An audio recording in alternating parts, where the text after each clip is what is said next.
Yesterday, we told you how to get out of your lease if you want to buy a new house. So now that you think you're ready to buy that house, there are a lot of details that you need to know about it. And that's why Bob Massey, who is our legal analyst from Las Vegas, back with part 2 of his 3-part series. Good morning. Pleasure. Good to be So here. yesterday you were talking about if somebody is leasing a house, but they see a house down the street that they really like, they try to break the lease. And you dealt with that. Now, we've got a question for you. When looking for a new home, what's the first thing to consider?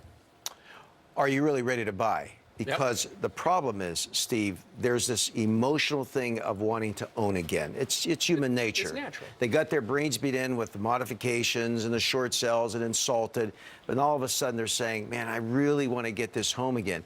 So it's literally sitting down as a family, if there's a family involved, saying, okay, what's the pros and cons of going into buying this home? All right, and you got to make sure, for instance, can I afford it? Is it just an emotional thing? I love the look of that kitchen or whatever it is. You know, the biggest thing is looking where you are from an employment perspective and looking where your finances are and understanding your debt structure. Right. You know, what is, you know, because a lot of people that didn't make payments for many years, they basically they paid a lot of debt off. Some of them didn't pay any debt off. Some went on vacation. All right. And they still have debt. Sure. So you have to study where you are financially in order to make the decision. Okay, and that ties in with what we're talking about right here. Based on these considerations, what should a typical homeowner do? You just outlined a couple. Well, I think you sit down and you for example, how old, if you have children, are they in high school? Is this home close to where, you go to, the kids go to school? Is it close to the church? Is it close to the shopping area?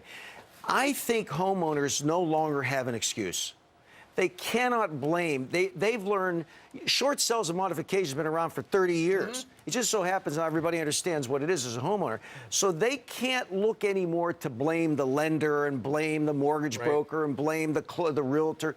They got to take some responsibility because they have been through it, particularly people who have lost things. Absolutely. So understand, when you make this decision, second time, shame on you. And don't rush into that decision just because you want to own so bad all over again. And that brings us to our final question. After all this, how do you know if it's the right thing to do? I am thoroughly convinced more than ever before, and honestly, it's not a solicitous statement, and that is get good advice. Get a competent realtor. Get somebody that really understands the marketplace and what your needs are. Number 2, have a competent lawyer, and it's not expensive, Steve, honestly, to have he or she look at the paperwork. People didn't understand, why could a lender take my home away? Because you signed these documents 10 years ago.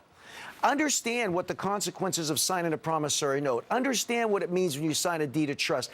Understand what an acceleration clause means. Understand. And lawyers today consult a lot in this area.